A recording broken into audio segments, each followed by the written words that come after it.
They call me Remy in the city, pretty in the city, but don't play with me in my city. If I decide that I want to do it, consider it done. Like, you have to grow outside of your city or you have not been successful. You can't be in the same room with the same 12 people telling you fire. All of the cards, and I mean the whole motherfucking deck is stacked against me. I push forward because my children are watching me. As long as you're allowed to be your organic self and fully flesh out who you are, you're winning.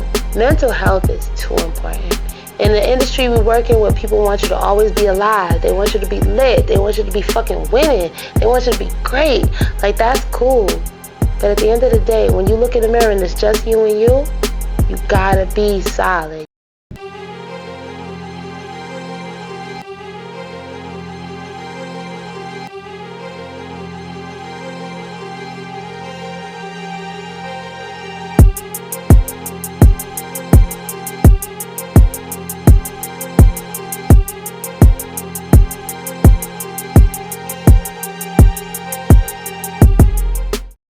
What's up, y'all? Thank you for joining us on another episode of Force of Women Podcast. I am your girl, Leticia J, and this is my guy, Frank Nino. We here.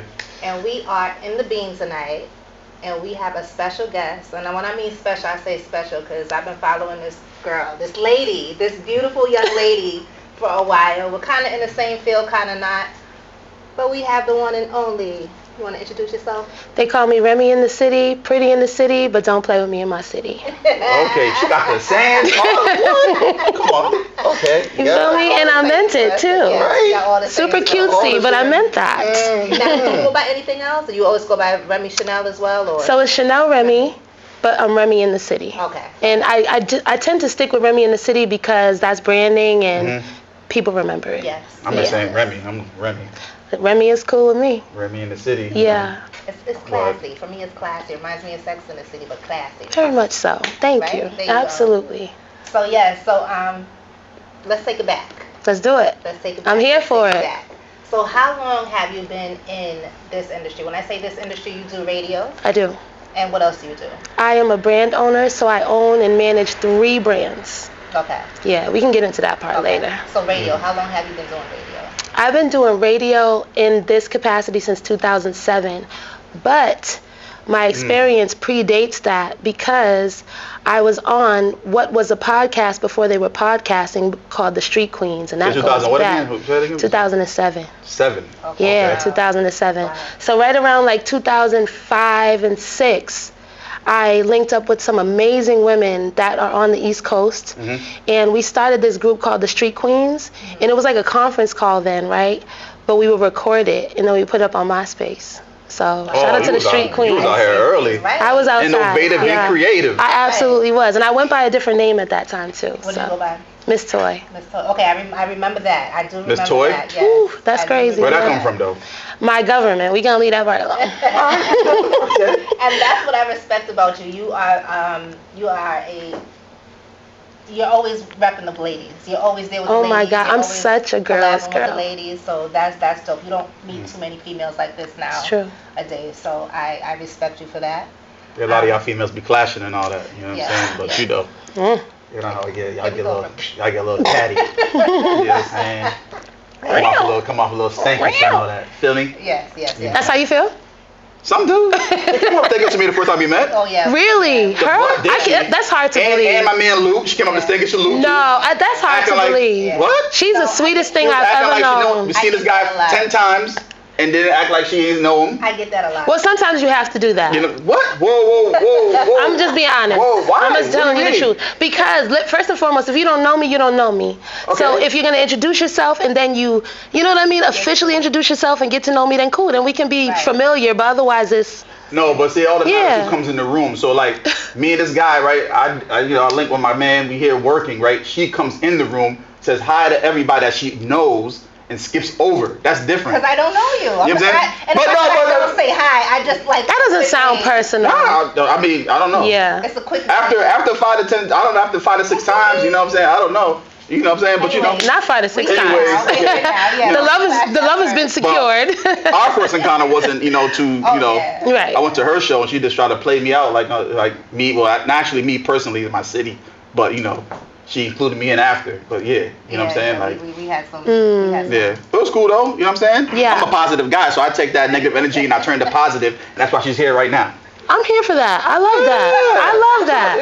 That's a move. Is that cool? Yeah.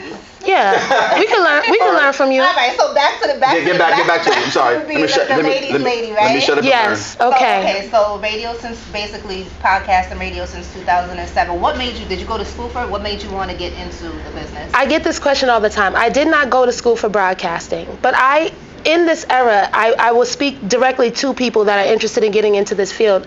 When it comes to like broadcasting, there's technicalities that come with that, right? But if you have a natural charisma and a natural personality that is engaging, that draws people in, that's radio. You know, so for me, when I was invited, they just knew that I had like a little bit of sassiness to me, and I spoke kind of like, you know, I spoke forward, I was confident, and that's what they were looking for. And you can't teach that. You can't teach it, but I honestly thought that you did go to school for broadcasting or journalism or something, because you're very well spoken. You know how to engage. You know how to keep the crowd engaged. So that's another. This is organic. This is natural. Yes. I appreciate that. that. No, absolutely, off the top. Yeah. Even when I do interviews, I was talking to my girl and I was telling her I don't do scripts. I am anti-script. You know, so when I do interviews, no matter who it is, and I'm not intimidated by celebrity or like rookie or, you know, anything. It's natural. I want to know. So you mean by you and don't do talk a script, directly like to you don't have like something you read off of or nothing, you just off the brain? What inspired you to make music? I hate that. Like, I hate that. I don't like that. Like, I want to just talk to you as a person, as a human, you know, as a creative, and speak to you as a person and get your natural, organic responses. I don't like them scripted things. Not much definition of scripted though, so like you don't come with no like pre-questions like already, like you might have a phone now or like a little, right. a little tablet or something. You don't do none of that. But no disrespect to anybody that does that. But no, I'm asking you, is that yes or no? It's absolutely not. You don't do that. You fresh off the, okay. I never, ever. Yo, hold on. Yo, on me, I've never, ever had a script. So the one time I'm not saying. pulled out a tablet. Do you feel guilty? I'm not talking about you. Because you was like, you specifically said tablet. It was like tablet. I'm like tablet phone. I'm not talking about you. How many interviews have you in? 40 interviews, and I only have 40 interviews. But with some guilty about something? I'm not talking about it. I'm just talking in general. You know. Well, I will say this. There are some situations where if there's a PR person and the PR person comes in the room and says, we're talking about this, we're not talking about this, then you kind of, you know, you shape it a certain way. But me, I'm off the top. Off the top. Off the top. Straight organic. Every trip. Now, yeah. Did you also get into dib and dab in PR? Do you do PR? I absolutely did. I had an amazing experience to work with Homeschool Records, which is John Legend's boutique label, which is, I think is defunct now, don't quote me. But I worked in close proximity with Homeschool Records. And during that time, I had the opportunity to learn about, you know, PR, public relations, artist management, booking, and all the fun things that the industry is kind of built around. And I had a very, you know, up close and personal experience to learn really how much work it takes to break an artist and to build an artist and to push an artist. So because you had that experience, would you ever want to do it, or did it like, no, I'm all set. I don't want to. I don't got the time. I don't got the patience for that. I absolutely love that. I love that time of my life. I love that world. I love that type of work. It's literally in me naturally. I only stepped away from it because there was a traumatic situation in my life. That's why I left it. But people keep trying to draw me back into it. So you never know what could happen in the future. Like I might just be looking for some new talent out here to see what I could, you know what I mean? Get another bag, you know, just chase another bag. Chase another bag. Yeah. You don't chase the liquor though. Chase that I bag. I will not. Absolutely not. Takiki. Cheers to the Takikis. Okay. So PR, radio. So currently right now you are, what radio stations have you done within the Boston area? So, if you're from Boston, you already know what we do here, because mainstream radio can be very much anti-culture, anti-black, brown experience, okay? So I've been on Vibes. If you know what Vibes is, I'm going to just leave it there, 105.3 FM. Shout out to them. That's where I started. Okay. And that was then, back in 07. Yeah, that was back in 07. And then I went to Big City 101.3 FM, where they were 101.3 FM. Shout out to Big City. I was there for 4 years. And then when I left Big City, I took a little break. And I had my own stuff going on. And then when I came back, shout out to Spark FM. I went to Spark FM during the pandemic. And now I'm here at Urban Heat 98.1 FM, iHeartRadio. So this is home now. This is like. This is my home. Eso es mi casa. Okay? Yeah, this is mi casa. When you took that break, your own stuff, what do you mean? Like you just step back, life is life in, or it's just you deal with some other business ventures? I'm always working. That's the magic of Remy. I'm always working, and a lot of times people don't know all of what I encompass. They don't know all of what I do because everything's not for it, to be put on Front Street. But I have a family. I'm a mother, so I'm always making sure my bills are paid. You know what I mean? Whether I'm doing things, as a startup or whatever. But when it came to me taking a break, I stepped away from Spark FM. Shout out to them. And we were in the midst of a pandemic, and we were coming out of a pandemic. And I'm like, what in the is going on in the world? First of all, I had to make sure my family was straight. I needed to make sure my bag was straight. And I just needed to make sure my mental health was straight. Like, we came out of a pandemic spiraling. Like, what are we doing? You know what I mean? But then when I decided to come back, I was ready, fully ready. And I came back with my own brand, and I wasn't underneath anybody's nothing. I was just me. That was it. That's good. Yeah. So how do you balance the family life and this radio life and, It's a beautiful balance. It's a beautiful balance because for me, family is first. I don't care. Everybody could wait. When it comes to my family, I'm a mother first. I was a mother since I've been 19 years old. We ain't talking about how old I am right now. But I've been a mom all of my adult life. So it's family first. And then when it comes to all of my other endeavors, I'm very much a beast about what I do, but it never leaks over into my family time. What you need ever. So you make sure you have time, you sector off time for the fam. Make sure you do that on a consistent basis. What? I'm sure there's times that you had to listen, I gotta do the opportunities present itself, and it's like, you know what, I have to, No, for sure. No, for sure. Yeah. But it is a balance. You know what I mean? Though, but for the most part. When I say it's family first, it's like my family understands that they're first and foremost, you're going to be taken care of. And when it's time for me to go out and do what I got to do, it's well communicated. You know how long I'm going to be gone. You know what I'm doing. And they feel secure. That's what I mean when I say. You install security. Yeah, absolutely. I make sure they're good. Absolutely. Because being in the industry, it's kind of hard to balance. You know what I'm saying? Especially you being a woman coming through here doing your thing. You know what I'm saying? You're going to be in front of a lot of different dudes and all it's this. intense. So how does your spouse take that? Like, if you're with, matter of fact, are you single or, You know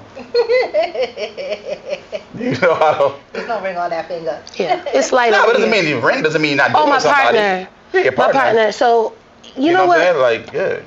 It's an... You gotta have a strong man to deal with somebody like Remy for the city. You outside. I'm outside. You know what I'm saying? You out radio. You dealing with dudes. But let me tell you something. I personally will never date somebody in the same industry as me.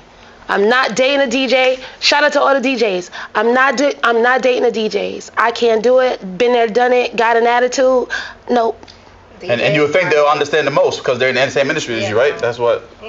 Is that like? we just had to take a sip. Yeah. You gotta get rid of a DJ or something. Or you say that like real strong. No, I'm just saying. Like I won't date an artist. No, I won't date an artist. I won't date anybody. You never did it like a DJ or nothing like that. That's an industry. Nothing. No. At all. No. Oh, okay. I did it. And I'll never do it again. Never do it again. So you want somebody that's far away, you want a brain surgeon, you want a doctor, a lawyer, somebody who's absolutely doing something else. Grounded, and I prefer someone that's more so off the grid and more so of a private person because my life sometimes can be very much public. Or people know me, and it's not like friendship relationships, but it's just they know who I am or what I do.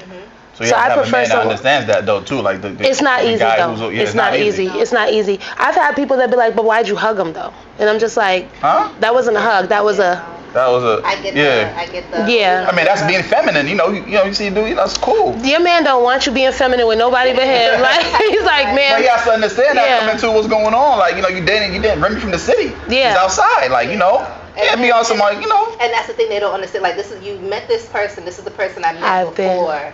So this is who I'm going to be. You're not going to take my career away from me. You're not going to make me stop doing what I'm doing. So I don't understand what the problem is. But I get the ones that it's like, oh, well, you're around all these celebrities, so they must be in your face. Oh, my God. That right there, that is what bothers me a lot. Because, like I said, I don't question how other women step. That's not my business. Right. Ever. I could care less. But the way that I move and the way that I maneuver has nothing to do with personal You know what I mean? Intimacy and none of that. Like I'm strictly about my business, and I come in the room on business, on business timing. And so I feel like it's actually my responsibility with my partner to make them feel comfortable and for them to understand. Like I take that as a personal responsibility, to be honest. To secure him. To make him feel secure. He need to understand who I am as a woman. Yeah. If not, don't date me. Period. Like just don't do it. Understand. Don't do it to your head top, sir. Like don't do it. Don't do it to your head top. Don't do it, sir. For me, it's like this industry it's a small industry. No matter how you look at it, it's a small industry. Somebody knows somebody that knows somebody. So I have a brand. I have a face. So I need to keep that respect for me. Not only for myself, my brands. Boom. Not only for my brands, I have 2 other partners. I have Frank and then I have DJ Franchise, right? So I can't be walking around here dealing with this person, and then, your partner, she's out there, Because men talk more than women. Men talk. Whoa! I don't know. Don't get me to talking about no. Listen, I tell people all the time. Period. It just goes up and down. I don't know. I tell you what I know, not what I think. Okay. All right, fine. No disrespect. Nah, it's cool. It may not be you. This is your opinion. This is what Force of Win's about. Yeah. This is raw talk. It may not be you. You're voicing your opinion. You think men talk. Yeah. A lot, but a lot of men got that estrogen in them. You know what I'm saying? I understand. A lot of chatty patties. Chatty Patricks. You know what I'm saying? And you're a human being, you're a woman, it's all good, like, I got that Remy in the city. But you know what I'm saying? Niggas gonna talk crazy. You know what I'm saying? Like, Remy, the girl on the radio? That's the thing. It's like now you're a person, you are a celebrity yourself. You know what I'm saying? Right? You are a person of interest yourself. So it's like, damn, I had her son. Yeah. Like, that excuse me, miss, when I be in Force of Win? Now she bad. Yeah, she bad. Like she talking like what? Yeah. But that's when you have to build like that structure, because like, first of all, don't ever in your life, single or taken, don't ever in your life come on my phone and ask me for a photo or a pic. Send me a pic. Boy, go on Instagram. Don't ask me for no pic. Oh, you talking about if you like dealing with somebody? Yeah, you gotta see it in HD digital. You gotta see it in real life. I'm not sending you nothing on your phone ever. Nothing. Yeah, because that shit get used definitely. It's risky. It's risky. You got it now. Yeah, playing chess, not checkers. We're women, and I think that a lot of times men love to be able to do that bro talk where they could be like, oh nah, find somebody. My city. Find somebody that could talk crazy about me. Like I want to hear it. Shit. Okay. I want to hear that shit. You feel me? Like I want to hear that shit. Talk crazy about me. I want to hear that shit. You want to hear that? I'm just saying. I know how I'm stuffing. Look at the comments. I know I'm stuffing. Stop fronting. No, I'm just playing. They ain't saying that. I thought a commenter said something. No. Stop, Letitia. Come on. Force the Win. You feel me? Not this. You know what I'm saying? Remember this? Yeah, I can't. Come on. Stop. Come on now. You know what I'm saying? Hold on, look at your comments and make sure. They ain't got no comments. They don't mind their business over here. Okay. All right. No comments. Now, while we're on this subject, you recently did something at the mix the other day. I did. The 20 was the Pop the Balloon. Ooh. How'd that go? That's a big one. So that's Single in the City. Was the balloon game thing? I did the first ever Boston Pop the Balloons segment. So it's under my brand Single in the City. Okay. It was a hit. You was a host? Or explain it. Yeah. Oh, yeah. okay. Yeah. I partnered up. Shout out to my friends at the Mix Boston, which is a brand new Black-owned lounge and restaurant in the city of Boston. Shout out to them because they helped bring this whole thing alive. I told them, I said, I want to do Single in the City and I want to do the first Pop the Balloons in Boston. Baby, it was a hit. That's all I can say. It was a hit. It was rack. It was hilarious. It was also like a learning experience for me because I'm from the city and respectfully, I haven't found anyone else I would ever date in the city. I don't do Boston men. Not because nothing's wrong with y'all, but that's a personal preference. I'm not doing it. Also, if you're from Boston, you're already automatically out the game. I don't want. I'm out. You're not even Boston is considered. I mean, the world is small. But Boston is even smaller. It is small. But Boston is literally. When you do this episode with the balloons? October 8th. October 8th? And the next one is October 29th. My man had one. I mean, from Boston, Talk of the Town. He had one. Where did he do it? Because I don't want to say I'm the first if I wasn't the first. I don't know. Out of his studio. He did, yeah. He did it out of his studio. See, but I did a live in-person experience with a whole room full of people. So he pre-recorded his. That's what he did. Yeah. And then released it probably. Yeah. Oh, okay. Yeah. But I had a full audience. I had a full room, pack house, sold out situation. Oh, word? At the Mix. So give me some funny moments from that. Okay. So first and foremost, this is what is still blowing me. I asked one of the fellas, because it was ladies' choice. I asked one of the fellas, what would be your ideal date? bro said, I'm going to take you to dinner and drinks. Baby popped a balloon. I'm like, wait a minute. My DJ's like, you don't eat? Like, what's the problem? Like, it was so confusing. Why she popped? Because he said he was taking her for dinner and drinks. And then the next question that threw me off is I asked Buddy if he had his passport. He said, yeah, I got it on me right now. Someone popped a balloon. I'm like... You don't want... get to ask them afterwards, like what? That's how it works. So the fun part about the pop the balloon experience is if the ladies have the balloons, they pop their balloon based off what they like or don't like. Right. But the tables turn when there's still balloons that were not popped. And then the fellas who were up at, you know what I mean, they get to now ask the ladies who still have balloons a series of questions. And if they don't like what they say, they pop their balloon. Okay. So it was hilarious. One lady told, and he was handsome, like he was a handsome guy, well dressed, you know what I mean? She told him she popped a balloon because he was drinking a Heineken and she liked Coronas. Oh, they were going crazy. Yo, this generation. I was devastated, honestly. I'm like, the passport thing. Yeah, why would you? Baby, I need a passport, bros. Like, I want to go outside. Don't take me to Miami no more. Don't bring it up. I don't even want to go to the yard. I'm not going to the islands. I want to go. Hello? Turks and Caicos me, Bora Bora me. Okay. I'm just saying. I'm just saying. Explain why she popped the passport. She never gave the explanation. Mommy was Dominican, and she said that she popped because he drinks Heinekens and she likes Coronas. That's all she had. That's the same one that popped that's the passport lady. Yeah, no, that was just, why'd you pop your balloon? Like the general question. Yeah, but I'm at Single in the City, Boston, if you want to go follow the page for the content, that part. Wow. Yeah, but I will say, I got more people that were scared to do it, and they just want to be in the room and witness it and see the experience live. And that, for me, was real good. You know what I mean? Because people want to be in the building. So now that they've seen it, have you had a lot more requests to join the next? Yes. And the thing about it is I have full control over the panel, like, in the prospects. Okay. Yeah, because it was out of my hands before. I let somebody else outsource and choose the ladies. We did that.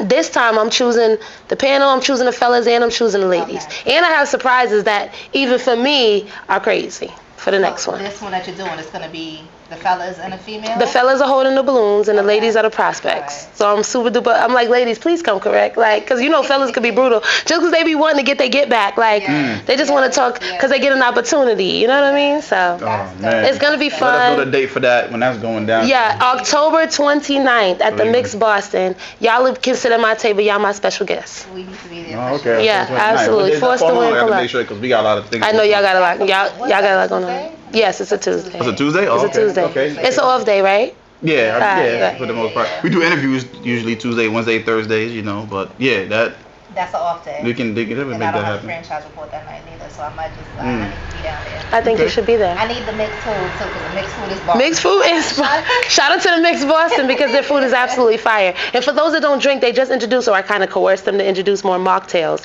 because everybody don't drink on a Tuesday. They got to go to work in the morning. I had a brain freeze, but shout out to Jarvis, shout out to Rufus, and shout out to Levi. Yeah. Yeah, I gotta meet everybody. I don't know. Well, we'll introduce you. I'm from the 413. What's 413? Springfield, the other side of Mass. No, but I already heard about you before Forced to Win. Oh, you did? I did. She said she heard about me, you know what I'm saying, for the last little break we just had, but, you know, she heard about me before Forced to Win. So, what did you hear? It was nothing bad. I'm from 413. I'm from the... Nah, but I'm Remy in the city. That don't mean I'm only in my city. I no doubt. I'm just saying I'm from the other side of Mass. I did. So shout out to Shacey Stoner. I did a Oh, Shacey. Yep. Shout yeah, out to I did her. Dave's Cannabis. You know. Dave's Cannabis family. Yep. I did a launch with her, and I did a roll up with Remy, which is one of my brands, with her at her launch, and I also DJ'd her launch. So there was you like DJ too? I did. I do. Oh, man. Okay, we get into it. I didn't know that. Okay, I'm multifaceted. All right. Yeah. Dang. Okay. You're a hustler for real. But keep going. Real talk. So I was out there and I'm getting to know people. And where was you at exactly?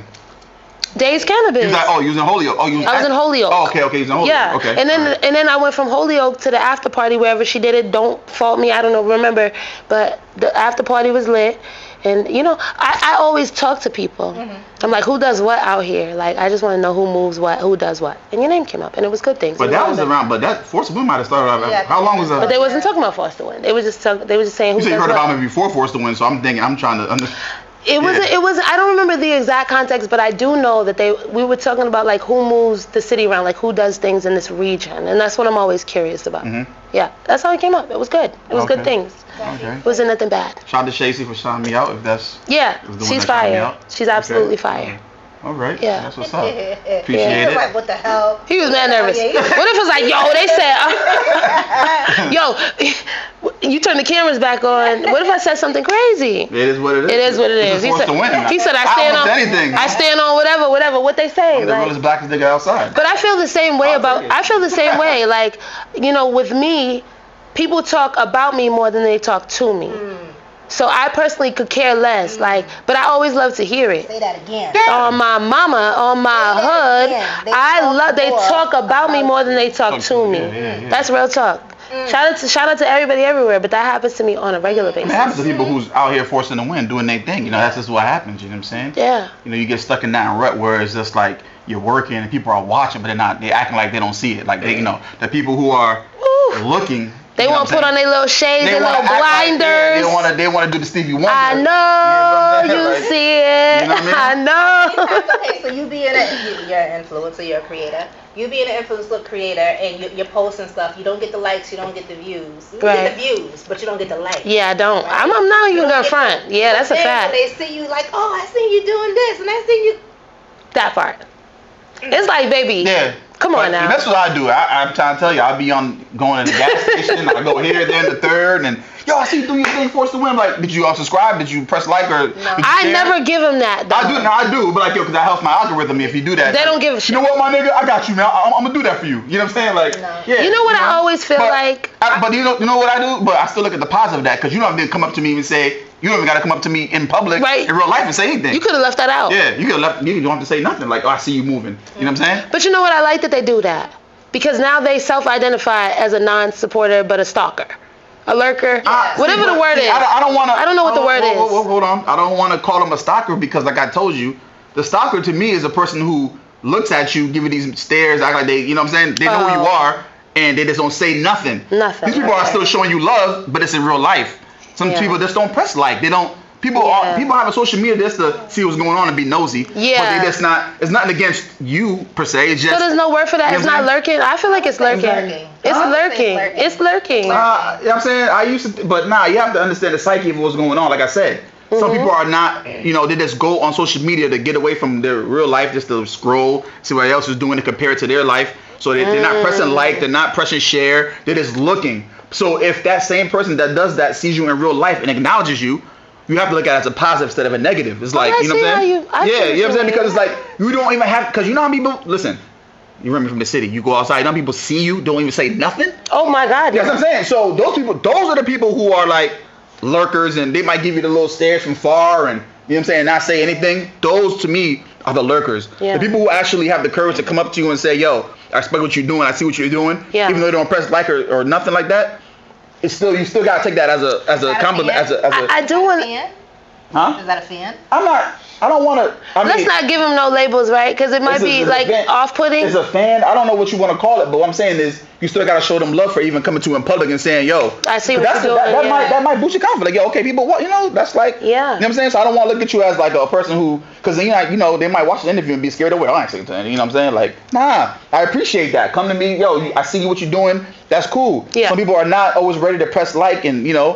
I don't care anymore. Ever since Twitter was created, I already knew I wasn't a follower. So me following people didn't feel natural to me anyway.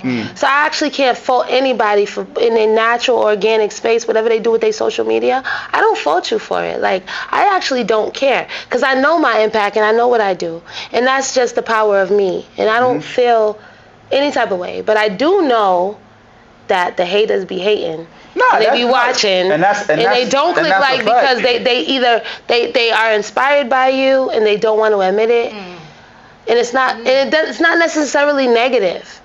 But I've seen my influence trickle through my city, but I love my city. Because you're out here going for yours, you know what I'm saying? You're taking that risk. Yeah. So like I said, people get offended with themselves because they're mad at themselves. The risk that they're taking brings out the risk they didn't take. So they're looking like... The risk that she's taking is the risk that they didn't take. The risk that they didn't take. So I will say this. It's super scary. If I'm being fully transparent, it's very scary to really fully 100% bet on yourself. Like, I don't got 10 people around me telling me, oh yeah, you could do this. If I decide that I want to do it, consider it done. Because that's what I'm built like that. You know what I mean? I don't need permission. I don't need somebody to say, oh yeah, that's fire. Like, I'm just going to go for validation, it. basically. Yeah. Not at all. Yeah. And that's why I now, wanting to be ambitious, I now own and manage 3 brands because I want to be ambitious. And nobody told me, yeah, you could do it. And I just did it. And it did well. So I'm going to jump back. I'm going to come back on that 3 brand stuff, right? Yeah. You said you do DJing. Yeah. Did you start DJing because you were in the radio industry? Obviously you were a host, right? So you decided, oh, you know what, I want to dib and dab in this. You watched DJs or like? I dated a DJ. Shout out to him, but not. But I watched the DJ. But what I'm saying is the technicality of it, and the true thing is that I really love music. Right. And when I see DJs that really DJ, so there's some DJs that are push button DJs and they just kind of like stay on the surface level. But the DJs that really love music and they really love, like, you know, how to move a crowd and they understand that, I love that part of it. So it was curious to me. So I decided, I bought turntables, and now it's the pandemic and I'm at the crib and I have a studio space in my basement. And now it's me dolly. Like, I'm just, how the does this button work? Like, what this do? What this do? What this do?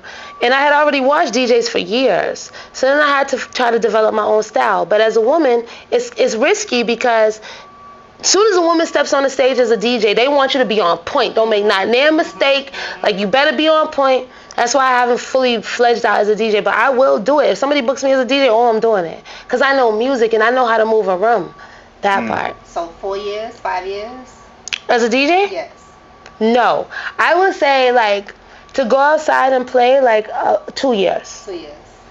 Because a couple of years before that, he was just having to, you know. I produce and host radio, and I know music. So when it comes to my show, it was always me choosing the music. I know music. I stay in the culture. I know who's doing what. But when it's time for me to move a party, I was like, okay, let me go outside and do it. And when I shout out to Shacey Stoner, and when I did that, I felt so good because the room loved it. Like, everybody had a great time. And I didn't even overthink it. Like, I just went in there like, nah, we're going to have a fucking ball. So, what we doing? And then I just started, you know what I mean, moving the room. That's what I wanted to do. And I wanted to see that. Because some DJs kill parties and they just should be trash. So what did you know to buy first? Like, you got the Serato. Did you know what model to get? Like, what did you do? Like, did you? I was, I'm an aesthetics person, so my turntables are black and gold. They look like, you know what I mean? I could build a whole room around my turntables. They're black and gold. I'm such a girl, like. But I did do Serato, and I had to learn that by itself. And then I had to learn all the buttons that are on my thing because the turntables that I bought are for mixing, and I don't even be mixing, like scratching. Yeah. Yeah. But I just learned it. You blend? Do you blend the songs? Absolutely not.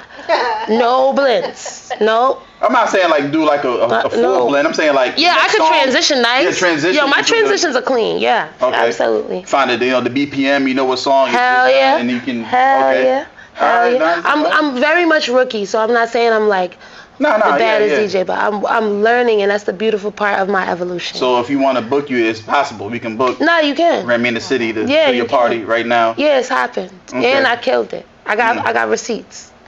Oh, you got receipts. You got. I do. Kind of receipts. You got your like videos or. Video receipts. Oh, you got video receipts. You can watch the room when I was on. Maybe we can get you as a guest DJ because we're gonna be doing a series. What is it called again? Yeah, Song Review Sundays. Song review. Come on now, that's like my life. Like, yes, please. Yes. Yeah. So we're definitely gonna have yes. artists selling their music. We're gonna have guest DJs come sit in with us. She just dropped the bomb on y'all. You know what I'm saying? We still getting things together, but now y'all got tea. That's what it was. You know what I'm saying? Y'all got tea. Y'all got tea. So my thing is this: we can do like an even exchange. Because when y'all gonna come on R&B and chill and guest co-host with me? Yeah, we can do that. Whatever you want us to do.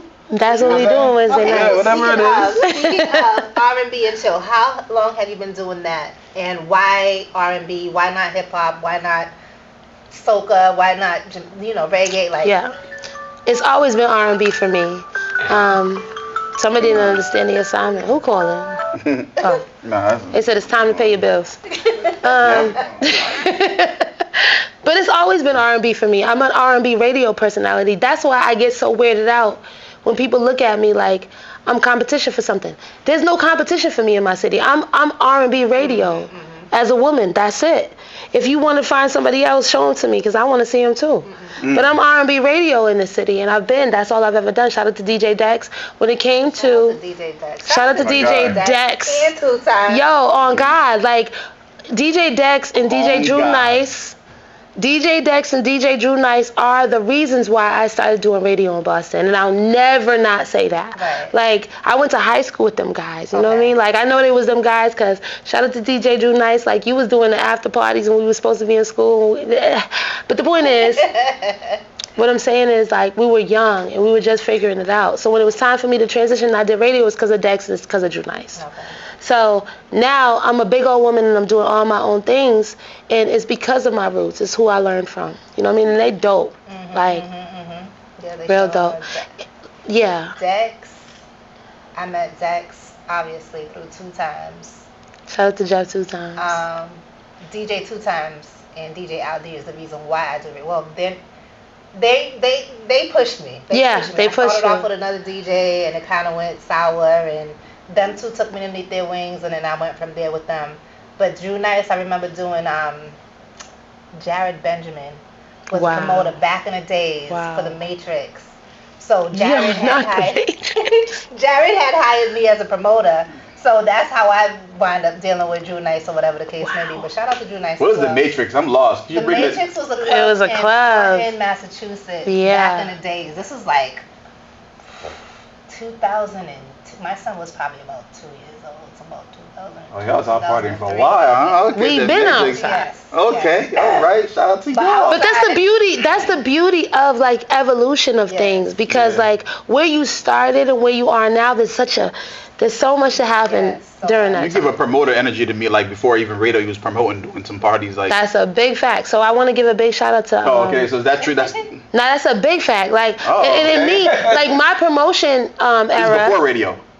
Now I feel like it was all inclusive. All inclusive. Okay. Shout out to my promo era. So shout out to Rob, who currently now owns Hugh. It was Rob, Kenny, and Noah, and they did the biggest shit in the city. And I'll always say that. Like, shout out to everybody. Y'all did the biggest shit. Come on now we talking. Bijou. I'm learning. Yo, honestly, W Boston, like all the things. Like these guys like recruited both of y'all to promote, or like they them guys. I was promoting underneath their umbrella. Oh, their umbrella. So she was doing that, and I was doing liquor promotions. So I was doing liquor promotions for Preston Marketing, for Budweiser, for Heineken, like all these different brands I was doing. So they would send us to Blue Wave. Yeah. That's a club. That's the name of a club. Blue Wave is now defunct, but Blue Wave was like the sexy, the classy.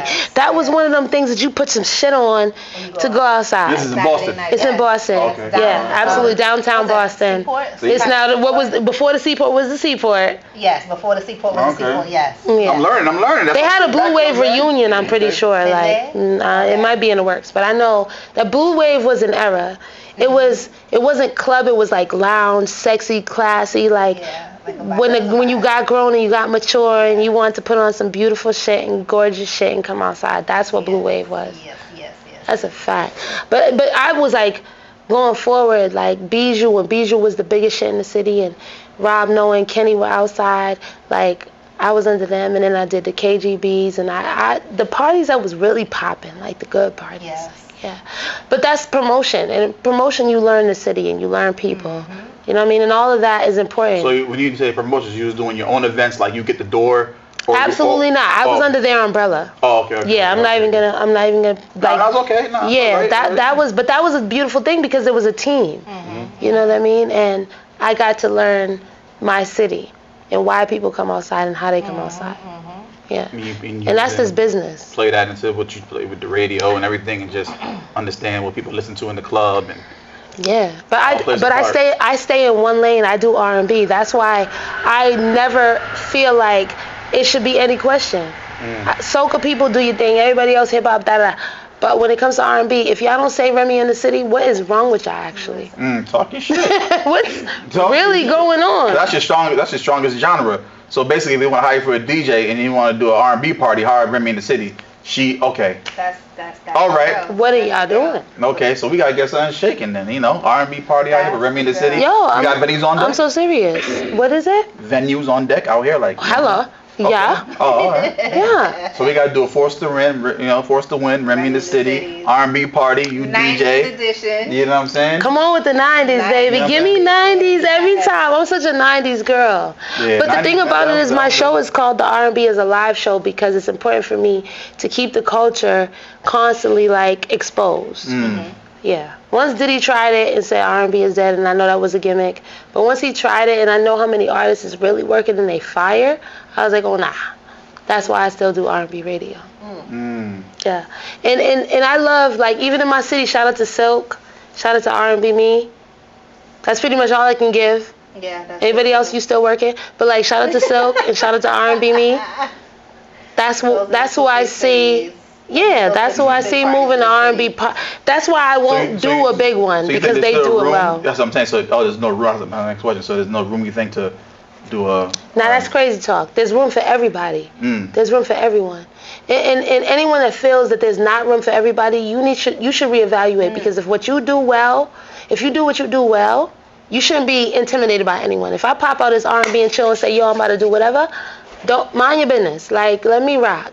Yeah, because that's your brand already. You already got that brand going. You're on the radio with it. R&B and chill, party for real. R&B and chill is actually a whole vibe by itself. But I love culture. And this is what's important to me to really talk about is that for me, I consider myself a culture cultivator. So I don't step on toes for a reason. I could do it in a lot of things, but I know in my city, certain things are done well. We don't need another one.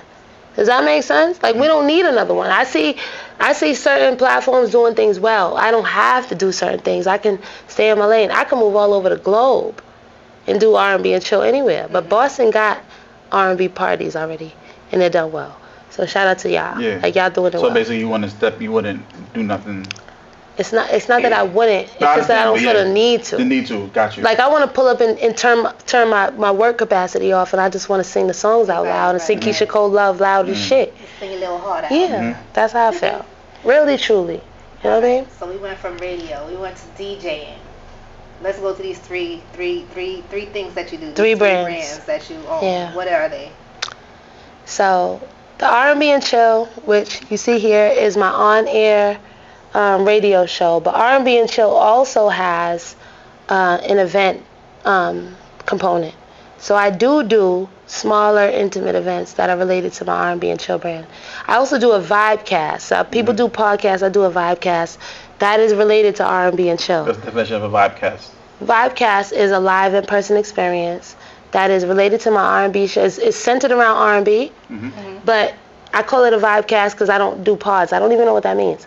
So when I have people in the room, I want people to have an experience. I'm giving them R&B, I'm giving them the artist, and I'm giving them Remy in the City and the interview experience. So I feel around when we talk R&B culture. Okay. Yeah.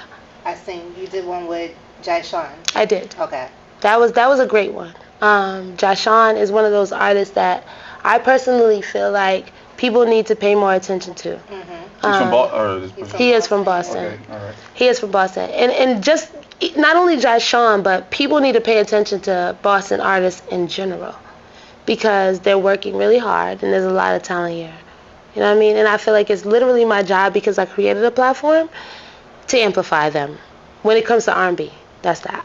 So I haven't asked this question. I'm sorry to cut you off and cut the question off. No, I'm good. Speaking of R&B artists, can you give me your top 5 R&B artists in Boston? 5. Sheesh.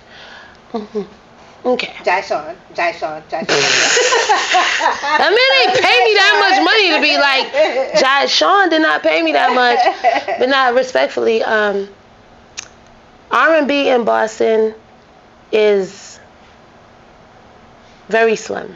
It is. And when you see like certain award shows who I'll never name do R&B, they do it wrong. Okay? Yeah. Let me take a sip to that. They do it wrong. I don't know what's going on. I'm trying to learn. That's okay. You can just relax. I'm you here. can enjoy it. You can just absorb. We're not going to name the names, but the award shows. How they the award shows. Yeah. Even the Grammys get it wrong when it comes to R&B. I be on the Grammys back when it comes to R&B. But let me just say this. Top 5 is crazy. But I'm going to work on it. Can you give me 3? No, I'm going to give you 5. Give me 5. Okay, let's go. Okay. Oh, she's going to give me that 5. And this is in no order. Okay.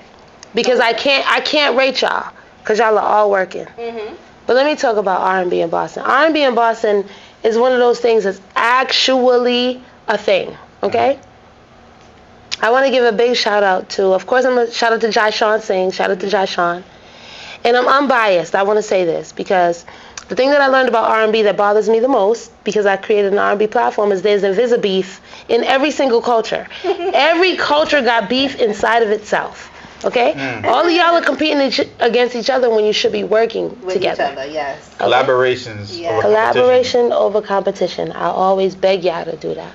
But shout out to Jai Sean, who's doing R&B in my city. Shout out to Punky, the singer, who's doing R&B in my city. Shout out to Cyrus the Shield, who's doing R&B in my city. Shout out to Cyrus. Shout out to Ray Royale, who's doing, I'm not doing top 5. I'm just talking about R&B now. Because if I do, they're going to be punching me in my neck. Okay. So shout out to Ray Royale, who's doing R&B in my city. Shout out to Key, who's actually out of Providence, but she's working. Shout out to you. Shout out to Amandi. Yo, Amandi is a special cloth. Shout out to Amandi in my city who's working.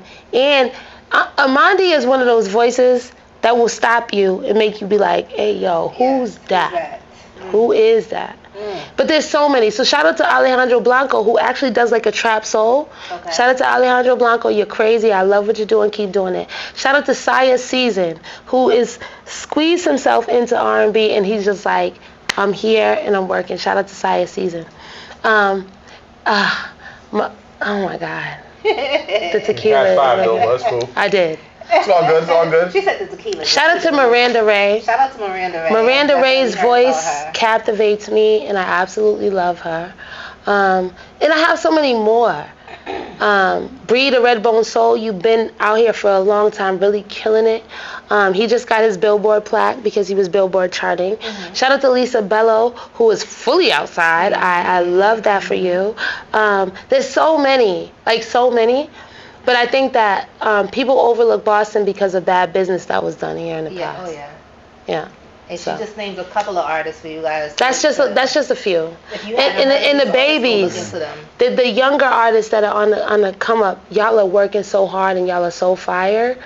That's why I do my platform. I do it for them. Right. Fully. So R&B and chill. You got the Vibecast. I do. And then what's the third? I do Roll Up with Remy. Actually, there's 4. So I do Roll Up with Remy, which is a cannabis. It's centered around cannabis. Roll Up with Remy is a big one. I amplify cannabis culture because, as you know, recreational cannabis is now legal in Massachusetts. And what I saw is that there was so many dispensaries popping up. There's so many dispensaries and strains and all that. I'm like, who's talking about it in a media capacity? So you say you do a Smokecast. A Smokecast, okay. Roll Up with Remy is a Smokecast. It's centered around cannabis. I started it here in Massachusetts, but I took it global. Okay. Yeah, I did. I seen. I see everything. Right? What did you see? That's global. I don't know. I'm trying to see you like me. Okay, do your dance. Do your dance. Was like, do your dance. When I said I want to go overseas, when I said I just want to go to the islands, she was just recently. We was just London, France. Like you was like all those places. You was chilling. Oh, you got that 3rd lane passport. So let's speak about to the airplane. So you meet up now. Is she a cousin or is she just a good friend of yours? It's a family affair. Okay. But the focus was on the CFO of Gumbo. She is a beast at what she does, but she is one part of the 2-part, conglomerate, which I like to say, of Gumbo Brands. Gumbo Brands is a cannabis-based company. They have strains with DeVito. Rest in peace to Takeoff. Takeoff's brand was supposed to launch 2 weeks before his demise. They did some things with Nicki Minaj. They have, they're working with Central C. They got so much going on. They did a collaboration with Cookies, and they went and opened up a store in Thailand. They opened up a store in Manhattan, on Madison Square. They were mentioned in Forbes magazine. They recently got married, so shout out to Alexis Major and Luca Brasi, Big Gumbo. Y'all already know y'all the biggest.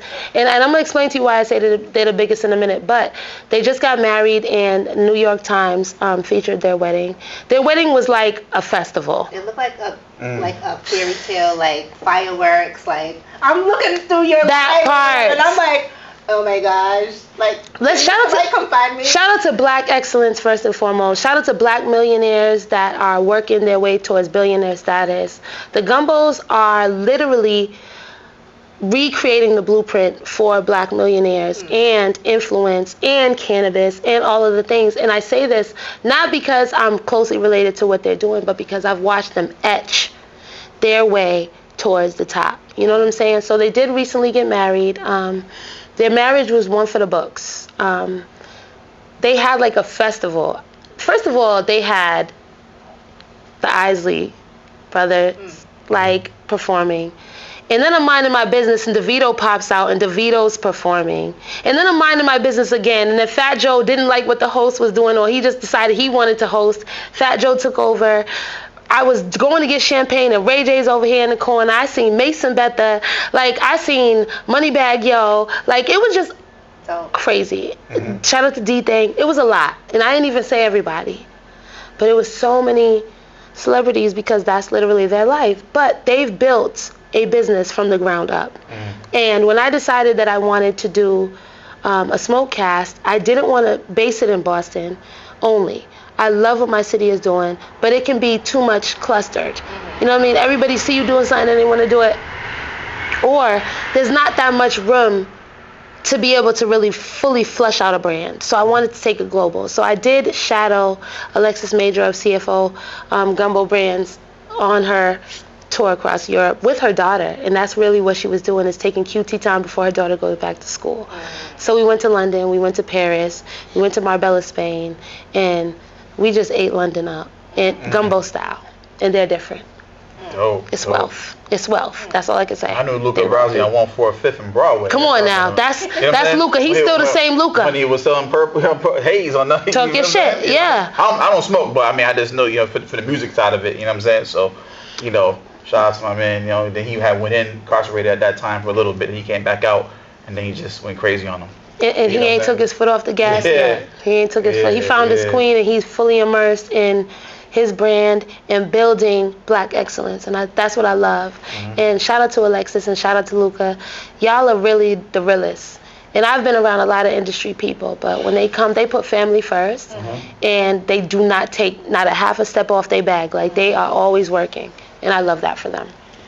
But that was my Roll Up with Remy experience over the summer. I went and toured Europe with the Gumbos, Gumbo Girls. Now, do you have any other things coming up with Roll Up with Remy?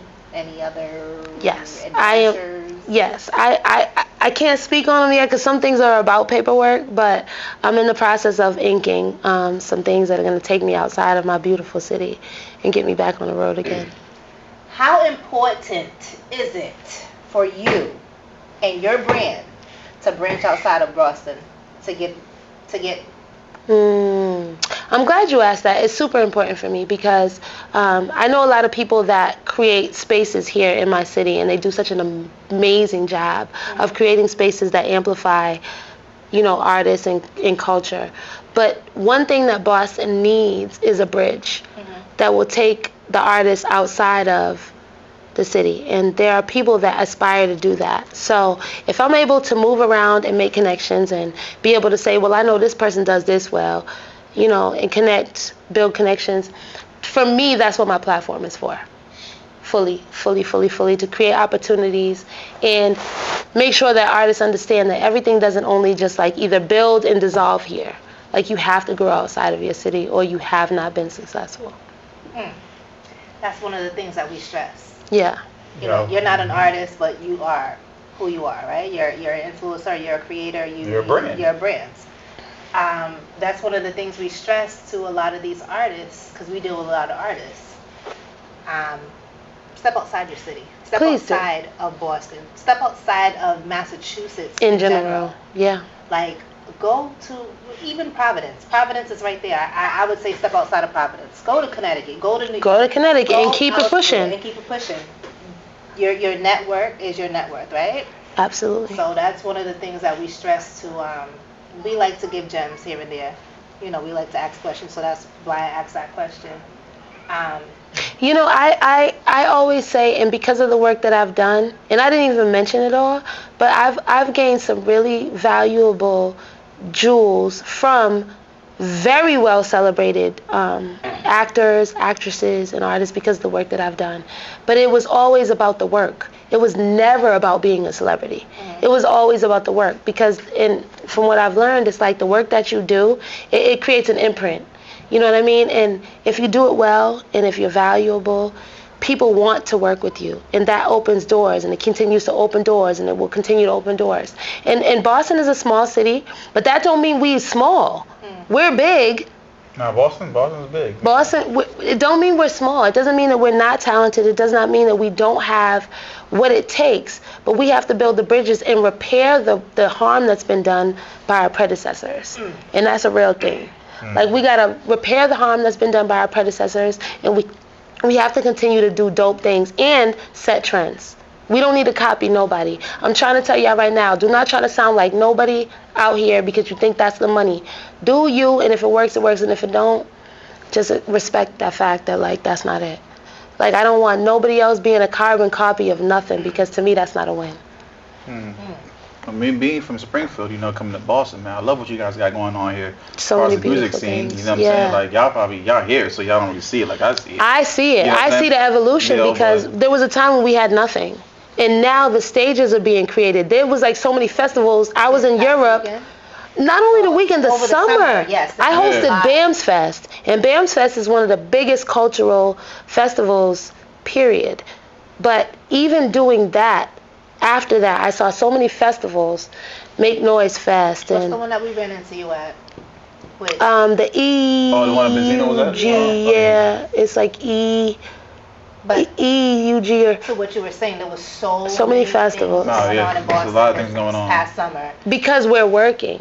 Yes. But without a bridge for everybody else to like respect it and then engage and bring us to newer opportunities, is dead in the water. And that was what I don't want. For us to work so hard and it just stays here.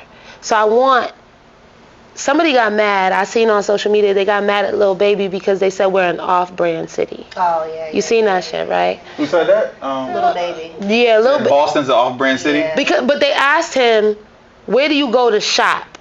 Like for shopping for fashion and clothes. And he said, well, I really go to off-brand cities like Boston. And Boston took offense to that, saying it's an off-brand city. But I don't take that as offensive. I think that when people see Boston, they think schools, they think sports. You know what I mean? Like, they don't think black culture. That's not the first thing that comes to your mind in hospitals. They don't think none of that. But the truth of the matter is big black Boston is really happening here. And big black Boston is vibrant, we colorful, we fire, we creative, we a lot of things. But if Atlanta, Miami, Houston, LA don't see it and we don't do the work to make sure that they see it, recognize it, and respect it, we wasting our time. Okay? You can't be in the same room with the same 12 people telling you fire. I'm just saying. So we had interviewed Benzino and he brought that up. He was saying that, like, when you watch Boston on TV and you're watching the Celtics game or the Patriots game, all you see is clear folks. You don't see the black folks. You don't. But we're here. Fully. Even when you still travel to this day, I don't know about you, but when I travel and I go places and I'm like, yeah, I live in Boston, they're like, Boston got black. Boston is racist. Fully racist. So shout out to Revolt. I had a great relationship with Revolt for some years, and I got invited to tour their studios where they do their Revolt stuff. And I was talking to the man that run the spot, and I'm like, yo, I'm from Boston. He like, Boston don't got black people. I'm like, first of all, relax. And then he's like, really? He ran me around like the whole room of all the executives. The Boston got black people? The Boston got black people? The Boston got black people? And they was all saying no. No. Bobby Brown, New Edition, and Benzino. That's it. That's where they draw the line. That's it. And they don't even give it up to Almighty RSO, who Benzino was a part of. They just don't understand it because The magic of Benzino is Benzino understood to take it outside of Boston and do Love and Hip Hop and open up Club Z in Miami and do his crab like restaurants and do all his things, because the magic of it is Boston's fire, but you do have to go outside of the city. You do. You have to do it. Benzino and I argued at that UEG Fest. That's what it was. We argued on the stage. He made about the radio. On yeah. The comment on our show? Yeah. About radio. Oh. Yeah. What is your take on that? So what was his take again? He was like that Boston doesn't have any urban radio stations. Yeah, we don't have urban radio. Yeah, it's and we don't have any platforms for artists to. Yeah, he definitely feels that way.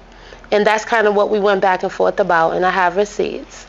But my perspective to Benzino was simply that if you're not saying anything good, why do you need to say anything at all?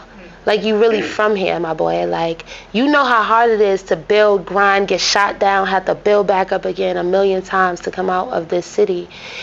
You've moved on and you're removed from the city now, so you don't know, or maybe you do, that there's a black-owned iHeart radio station here. You don't know what we're doing to build the city up and support the culture. And that was what we kind of went back and forth about. Not because he doesn't have a right to his opinion and it's not valid, because it is, but he has to respect what we're doing here, because we're still here and we're working to support the culture here. And that's what's important to me. Everybody could go get $1 million in Miami, Houston, LA, wherever you at. But if my city is losing still, I feel like I'm not doing my job. And that's where I'm at with it.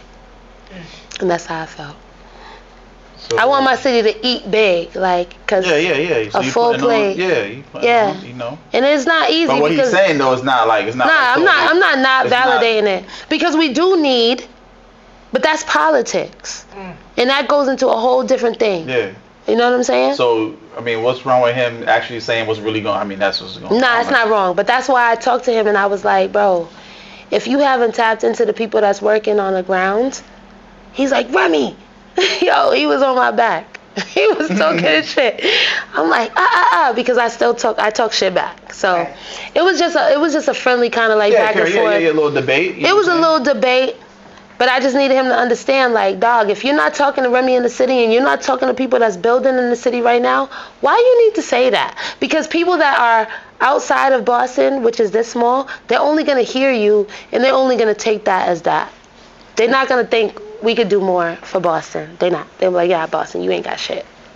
Like, yeah, I mean, I can understand that. You know, I mean, sometimes things have got to get addressed, you know, publicly to, you know, fix it's it. all it has good. To be, you know. Bring the smoke to me and make me work harder. Cheers to Benzino. You know what I'm saying? Fuck it. You know, when you're doing your thing, that's why you. But Benzino, don't cry. No more podcasts. This is why we're here. Right? This is why we're here now. Don't cry no more, bro. You know, this is why we're here now. But back to what you were saying as far as Boston put on, there was a lot of shows, a lot of opportunities for artists in Boston. And this past weekend, I don't know if you were around this past weekend. I was. But they had a couple of events. And we try to make all the events. Brian Con and the Mass Music Arts and Festival, That one. And then they had the artists. Cousin Stiz had something. It was Cousin Stiz, Michael Christmas. Oh my God! Yeah. I didn't even hear about that one. Yo, I hate these disconnects because how did I not hear it? So it was a lot of artists. Oh my God! I'm just so yo, shout out to Cousin Stiz. Yo, Cousin Stiz is fire. Me coming from out, I'm like, damn, why y'all don't communicate? Like, why is it three major things? Yo, talk your shit because you know what I realized? There's a disconnect. But that leads to Boston being so cliquey. But according to one of the festivals that we went to, I asked, I was like, so who put what out first? And he said, we put our flyer out first, and the other one put their flyer out second.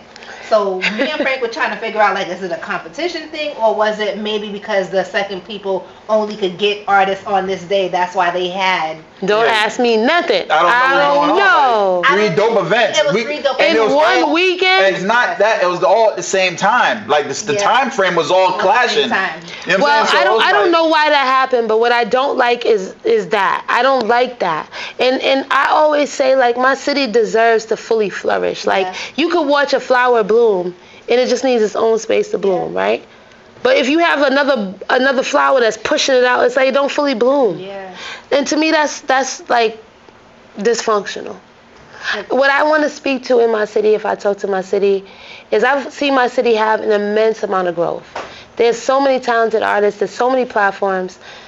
But why y'all don't have the level of integrity that allow, spaces to bloom? Like, don't disregard things because, you don't know the people. Like, it's okay. It's okay for you to say, we not getting money with them. Let's go see what they doing. Because I do it. I do it organically. Like, I want to see what y'all doing because I want to see y'all win. It don't always got to be competition. It could be collaboration. 2025, let's collaborate more. Let's collaborate more. Over competition. There's so much. There's so much. Nah, it's super corny to always try to be in competition with people that don't know you alive. That to me is corny. Like, to me, that's weird. And I know who do what in my city, and I know who does it well. And I know who the people talk shit about. Because everybody, because of my relationships, comes back to me and tells me. I'm just telling you the truth.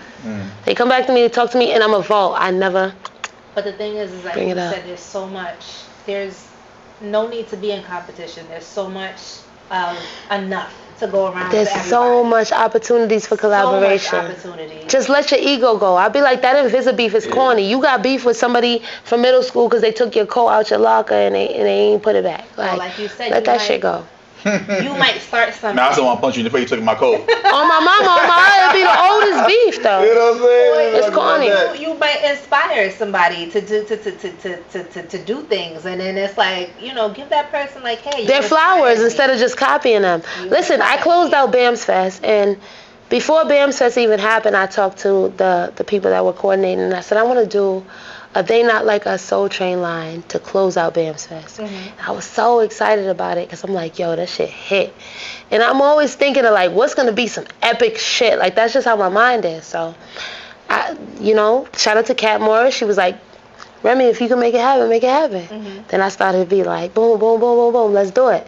So when BAMS Fest ended, shout out to Courtney Boston, who did day one. Me and Delro did day two. It was time to close out BAMS Fest. Shout out to Stiggity. I spoke to Stiggity and I was like, let's do this shit big. And he understood the assignment. He brought the babies out first, and the babies was crumping. The babies was doing their thing, and it was They Not Like Us, and I had to talk to the people that was doing the music, and I had to make sure everybody was aligned. But before I did that, I said, let me tell y'all something. I said, first of all, this is a beautiful crowd, and I'm so honored to be hosting BAMS Fest. But every time I travel, they say there's no black people in Boston. I said, but the black people in Boston are different. They really not like us. And then you heard the music come on. And then you seen the babies. And when you see the kids who are the future come out and they was busting the crip walks and they was doing all that shit, I said, wow. Because I saw my vision come to life because the babies stepped out, they did their thing. Then the dancers came out, they did their thing. Then the community just joined, and it was a whole procession of a Soul Train line of like real black culture. Real music, real vibes. It was a beautiful, epic ending to BAMS Fest. And for me, I just wanted to see harmony in my city, as opposed to what we sometimes deal with. You know what I mean? That was my goal. But then I heard so many people leading their conversations where every time I travel, they say, there's no black people in Boston. I'm like, I love the trend I started. Now y'all want to talk about there's no black people in Boston. We here. No, we're definitely here. You know what I'm saying? Fully here. That's definitely a full motherfucking lie. That's a fact. and we fired too. Yeah. That's why Single in the City, I want to see. They said there's no fine men in Boston, and that made me uncomfortable. No, there's a lot of fine men in Boston. You just shot all of them down. Said you don't fuck with men in Boston. That don't got nothing to do with me. I'm not scouting. That don't got nothing to do with me. I'm trying to help my people. Like, I want y'all to get what y'all get. Shut them down. I'm sorry. Make them know. I don't do Boston. But they there. I'm being honest. Listen. I'm being honest. But they fine. But I don't do them. I want to find the fine men in Boston and the girlies to come out looking how they supposed to be looking. Yeah. Pretty what girl. You do Connecticut? You do New Hampshire, Vermont, Maine? I don't want to talk about me. It's irrelevant. I don't want to talk about it. This interview is about you, though. I mean, we talk about you. Oh. Right? Is that not? Okay, cool. I just got you. No worries. Shout out to New York City. I love how y'all hustle. Oh, you love New York. Oh. I love a fine, bearded New York hustling ass. My fault. She said it. I didn't. I said what I said. She said it. I did not. I said what I said. I'm not telling no lies. But all and the voice. And the voice. The voice. The voice. But it's charisma too. It's charisma, it's intelligence, it's style, and it's God. Those four things. again, radio, you got your 3 businesses, you DJ. As a black female in Boston, it is so hard. So hard. So hard, so hard, so hard. So what keeps you going? I'm naturally ambitious. I'm naturally muting the noise. I'm naturally hearing like the nonsense and feeling like there's still a win outside of everybody's frustrations. And that's because I have exterior influences that nurture me, that pray for me, that talk to me, that guide me. And I have a lot of amazing people in my life. So for my city, I'm always going to push regardless, because I know that like I deal with things that I feel like people, I hate that word hate, because I don't even feel like it's hate. I feel like it's like competition. You know what I mean? It's not always hate. They don't hate you. It's like they see you as an adversary. You know what I mean? You point out what they lack because of your grind is going on. Yeah, you know what I'm saying? Like it's just. Yeah, that's why that human beings go through. That's why I'm not so comfortable with embracing haters. Like to me, that's weird. Like I don't give a fuck about haters. Like I just want to see my people win, and I want them to do it in the most organic way possible. So if you need 4 people around you to tell you you dope, then do that, then win, because you're still doing it for the city. But I don't want you to do negative things that hold people back. Right. Like skip that. If you find your win and you're pushing it forward, do that. But don't ever talk down on people that are still trying to win too. Like to me, that's not doing the culture no benefit. That's how I feel. And I'm never gonna talk about nobody. My personal feelings are irrelevant. I might not really feel a person, but that don't mean they can't still win. And I'm not gonna say like, oh, is she dope? Nah, she dope as fuck. Right. I'd be like, I don't fuck with her, but like, but she dope. But she's dope. But I'm not gonna say that on Front Street, you know? Yeah, this is a little personal. But that's just just my personal thing. And this is why you had a little grab against Benzino for saying something about the radio and talking about Boston. Because Benzino's affiliated with my family, and I've been in spaces with Benzino in different capacities while he was building. But my only thing where I didn't feel what he was saying was that one thing on the Forced to Win podcast about radio. Like, shut up. Because you don't live here, bro. That was it. That was it. Alright, so I asked you as a black female in Boston, as a female in this industry, period. So you guys got something in common? You want to move back and I sit next to her? We need a bond. As a female in this industry, period. How do you keep pushing? I mute the noise. I fully mute the noise. I mute the noise because I know what. I take notes all the time. I have a black book. I have a blueprint book of what it is that I want to do. And I know how I want to do it. And I know who I want to include.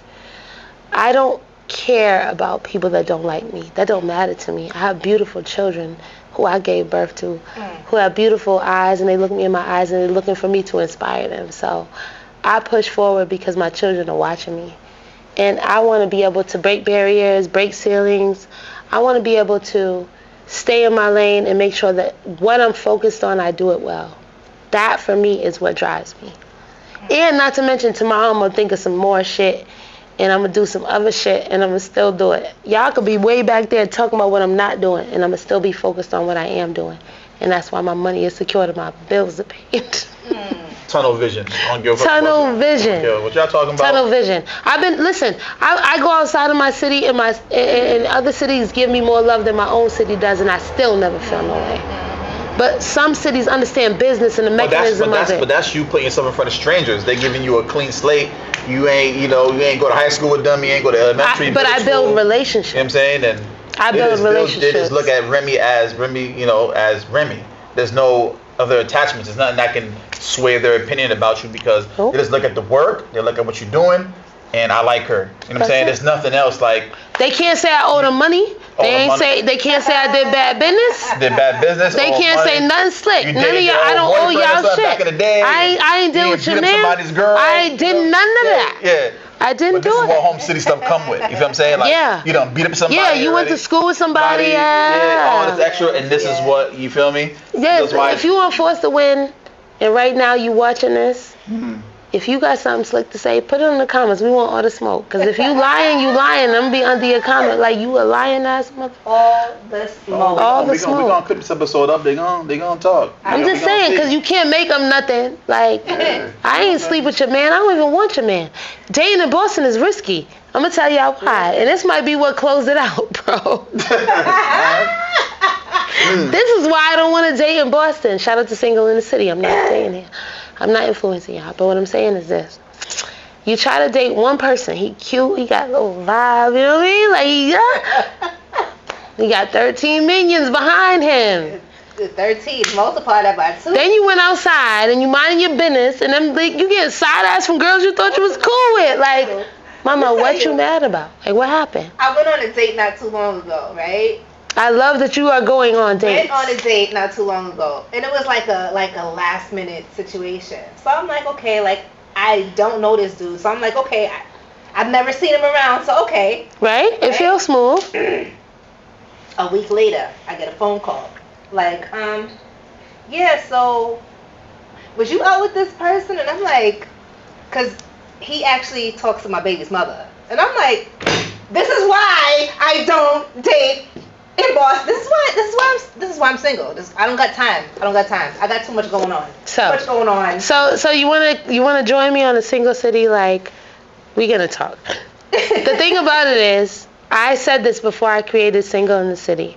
It's tough to date in Boston because everybody knows everybody. Everybody knows everybody. But that's not a bad thing. But my problem is messy business. Like, if you as a man got mad open tabs, that's what I call it. Like, you look at your laptop and you haven't closed your tabs out because you're still working on all these things, right?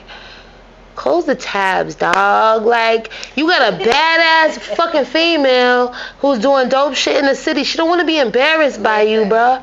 Like, she don't want that. Close your tabs. That's why you go outside. We at the most exclusive shit in the city, and then you got mad females in gowns giving you dirty looks. Okay. Females hating like, what? Clip the interview. Turn it off. Turn the camera off. All right, so we're gonna go to our last 2 questions. Yes. Okay? So for all the brown, black girls out there that want to get into this industry or what you're doing, period. Yeah. What advice would you give them? First of all, black women, it's natural in us. We naturally vibrant. We naturally beautiful. We naturally connect. We naturally make impact. Don't let anybody make you feel confused about who you are. But when it comes to the avenues that you choose to find a platform to connect with, that's your choice. I can't guide you on that because it's circumstantial, right? It's like wherever you are, you will find maybe an institution or a college radio or a pirate radio, whatever resonates with you. As long as you're allowed to be your organic self and fully flesh out who you are, you're winning. I'm not going to tell you how to do it because there's no blueprint for this shit. We black women, we stay carving culture. So if I ask you to do anything, it's to stay organic, it's to stay rooted in your principles and who you really are as a woman, and to fuck shit up. That's all I ask. Because neither one of us went to school for this. We ain't go to school for this. We here. All right. Hustler. Okay. So my last question to you is, right, again, with all that you deal with all in this industry, mental health. I'm about to say illness. Nah, it's real. She ain't lying. Right? It's real. Mental health. What does mental health mean to you, and what do you do on a daily basis to keep yourself grounded, to keep yourself sane? I'm so glad you asked that because if I'm being transparent, I struggle with certain mental health issues, and that's my people that know me know. 2012, the reason I stopped working with John Legend's Homeschool Records and shout out to my guy Jeff Christie. The reason why I stopped working with them is because I witnessed a murder in my city of my brother's best friend, somebody that I watched grow up. And mental health is something that is super sacred. Like, nobody in the world matters. Your mental health is priority because the way you navigate, the way you connect, the way that you kind of like go into your home and you feel peace and you're able to like navigate through your world, that is based on your mental health, okay? So prioritize that. If you feel like you don't have anybody that understands what you're going through, and on Front Street everybody thinks you're good, go find the outlets that help you to navigate towards healthier spaces, because mental health is too important. In the industry we work in, where people want you to always be alive, they want you to be lit, they want you to be fucking winning, they want you to be great. Like, that's cool. But at the end of the day, when you look in the mirror and it's just you and you gotta be solid. You gotta make sure like you are willing to bet on yourself. But if you don't feel like yourself is sturdy, find safe spaces to take care of you. Because mental health is so important. Put yourself first. Put yourself first. Yeah. And if you need to take a break, don't feel bad about taking a break. Sometimes you gotta take a break. And trust me, ain't nothing going on that's that serious that you can't take a break and take care of yourself. I always encourage everybody to prioritize their mental health. Fully. Prioritizing mental health is putting yourself first. Fully. You can't be good for somebody else if you ain't good. You know what I'm saying? You see how many times you see people, they be so erratic. Like, they be so like, they'll crash out. Crash out. In the most random moments, it's because they're not dealing with their true self. Yeah. We've lost big artists because they don't understand how to pull it back in and deal with their true self. So I always say that's first and foremost. Everything else is irrelevant. And you'll only understand if you say, you're not important. Me, I'm important, and take care of yourself. Definitely. And this is Force to Win podcast, so I need a Force to Win story. You know what I'm saying? When your back was against the wall, you got to overcome that obstacle and really force that win. Yeah. I want to tell y'all something. You know, and I don't have like a safety net. There's no safety nets out here. Like, I'm a black woman in media. I'm a black woman in radio. I'm a black woman that has dealt with mental health issues. And all of the cards, and I mean the whole motherfucking deck, is stacked against me. So when it comes to me and what I aspire to do, I don't do it because I need applause from people outside of me. I do it because God gave me a vision. I do it because I know it's fire. I know I'm a contributor, and I bet on myself. So I'm going to push it forward always, because I win every day. Sometimes getting out the bed is a win for people that are struggling in real life. So we stack our wins. Your wins are cool, but get to your bag. Find a way to navigate that to make it lucrative for you. And when you do that, you win it. That's how you force to win. That's how I force to win. Okay, all right. Well, this was definitely a great good episode. Conversations, all that we talked about was definitely gotta have more part 2. Yes. Because we ain't really talking about. I want a toast too. Don't forget me. Never, ever. You can't forget me, because I'm the big baby. I'm gonna cry. Big baby. Never, ever.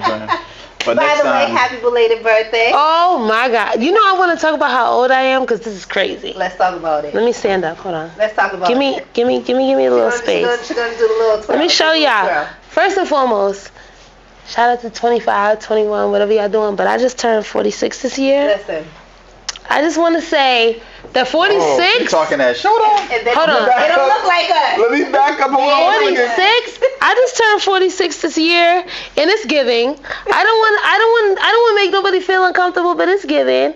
46 is crazy. They ain't like us. Okay. They're not like us. Not like us. Not like us. Listen, I'm 46. Because 46 is crazy. Love your energy. I don't even know how the fuck I got here, but I'm 46 and I feel amazing. We look better by the grace of God. We look better than the 30-year-olds. So hey. Woo! Yes. Dope conversation, dope episode. We're gonna get a lot of comments. Y'all girls better calm down. No, because listen, the reason why we at this age are doing it for the 20-year-olds is because we want them to understand from the 20 up, don't do what we did. Listen, don't struggle, baby. Live that smarter life. Block them. Listen. My fault. Struggling, but yes. No, you said what? Block them. Block them. Block them. Block them. Block them. Block them. Anybody. That's not towards men. It's like anybody that stresses you out. Be healthy. Friends. First of all, the family. Find your roots. You know what I mean? Like, what it is that you love, that you're passionate about? It's not about a man. Men will fall in line. Trust me, they come and they go.